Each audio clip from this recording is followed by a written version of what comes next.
I'm fired up and I'm ready to go. I'm fired up and I'm ready to go. I'm fired up and I'm ready to go. This is the Billionaire Brown experience. Let's go. Okay. They say, I'm not going to beg somebody to be a parent. You were very adamant when you were on live, because I had you on live on Facebook for a portion of it. And you were talking, I guess they're talking about, you were talking about the part where I kept asking you, well, is there ever a reason to not try to make co-parenting work? Mm-hmm. And their question, well, their statement was that they're not going to beg somebody to be a parent. So apparently they've been trying. And now they're at the point where they're saying, I'm not going to beg somebody to be a parent. What do you feel about that when it comes to the co-parenting topic you were talking to us about? You can't beg nobody to be a parent, because you can't go inside somebody's mind or body and make them do something that you want them to do that they don't want to do. So I understand that analogy, but at the end of the day, if a parent is not going to be in their child's life, they should at least be responsible for the, how can I say it, like to take care of the child. You know, like you can't, we have certain powers in America.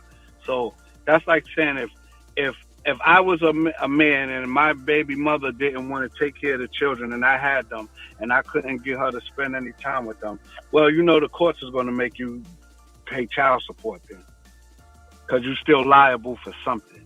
So whatever you're liable for, that's what you're liable for.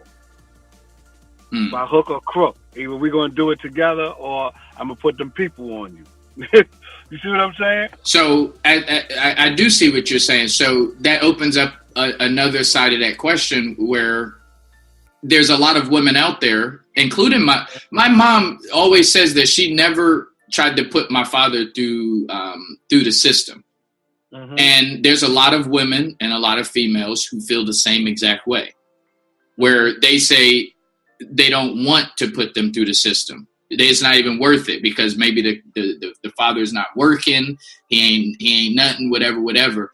But what you just said is, at some point the system has to get in place. Are you encouraging, if someone's not taking care of their children, that they should go through the court system? Yes, I do, because at the end of the day, I'm pro child. Like, so I'm always on the side of the child. So when a woman says she don't want to do that to a man that's not involved at all, like, that should be your last resort. So now, if no production is coming out of co-parenting and you have to go to that route, he's not going to be able to drive. He's not going to be able to work or get any type of anything until he makes that situation right. Now, there's a lot of men that's in arrears, where they owe a lot of money and they don't pay it back. But that soon, too, will catch up to you. But the whole thing about it is, if a woman tried, she could walk with her head up high. Because to not try, and then even if they do it on their own, right, but they still feel some type of way. You get what I'm trying to say? Mm-hmm. So the point is, what I'm trying to say is that it's like this. If the child is being affected, then it's on you as a parent to protect the child to be put in a better position. Now, if you're a woman or you're a man and you can financially take care of yours on your own and you feel like, I don't want to do that because it's just not worth my time and all of that, so be it. But at the end of the day, when the child becomes observant and old enough to articulate and translate their thoughts, the other parent is going to have to deal with those emotions from the child. You get what I'm saying? Absolutely. Now, so do you? Okay. Well, hold on. It's a cause and effect, and it's a reaction to an action, and it will always take place either when the child is going through hardship or when he gets older and just feel like, okay, I'm ready to speak. So either way, you will repent for the things that you do, as far as in that realm of co-parenting. If you're doing right or if you're doing wrong, you will pay for whatever you put out in the relationship, either good or bad. If you do good and your child is successful, that's the reward is your child going to college and graduating or at the wedding. As a parent, you can smile and clap and dance and give your child a hug and feel good about yourself and say, I was a part of that.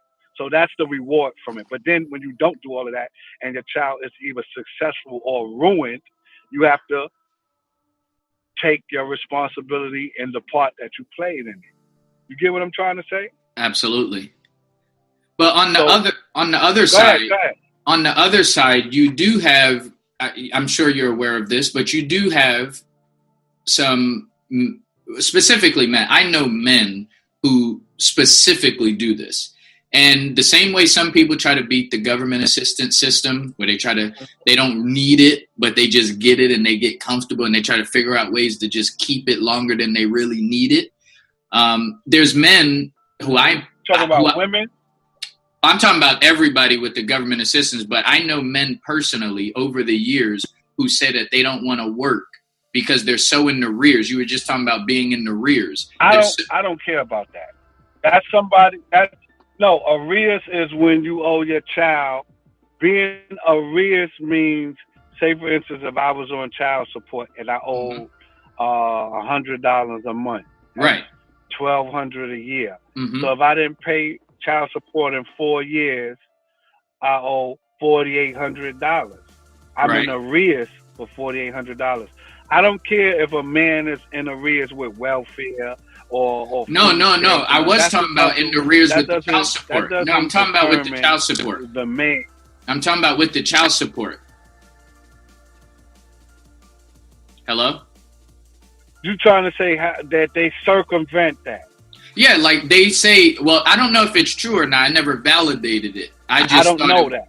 But they're saying that I'm not going to work because I'm only going to get like $100. They taking out like 60% of my check to put it in the child support. Okay, so then what is his quality of life though?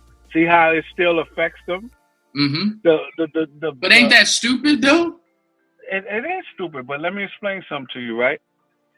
Good things happen to people who do the right things. So now, if you are a man, a grown man that has to say, I don't want to work because I don't want to pay my arrears off, I don't want to support my child, right? You already in a bind. So good things is not happening to you. See, if you stuck in the street doing wrong is going to soon come to you. Or, like I said to you previously, the child, when he gets of age or he gets his articulation together to confront you, you're going to understand his plight. You get what I'm trying to say? Yeah. So at the end of the day, if you're a grown man and you feel like that's your only way to survive is to not work because you want to inflict pain on a child, then your life is already fucked up. Excuse my language. You see what I'm saying? Mm-hmm. Like that says a lot about you. And like I explained to you, right? Character reveals itself at the most inopportune time. That's when you will know who a person is.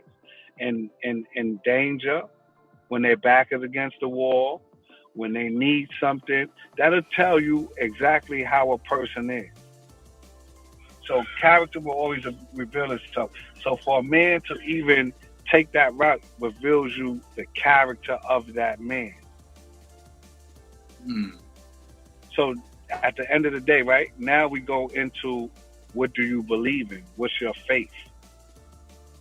So now, on your day of judgment, you have all of these things that you have to answer for. You see what I'm saying? Yeah, I remember you. I just was listening as I was watching The Godfather, and again, I'm not going to disrespect you and talk about it because I didn't finish it. But you would be proud to know how far I am and how much I'm learning from it. But, okay, so let's. We're not going to talk about it. Okay. You finish it. But what I want to know is, have your perspective changed? Oh, yeah. Okay, and what did the lady from Germany say? What is she? Let me hear that one again. She said, "You touching people in other countries, man." Yeah, she said, "I hate the Godfather movie, but your podcast was sensational. I now want to watch it."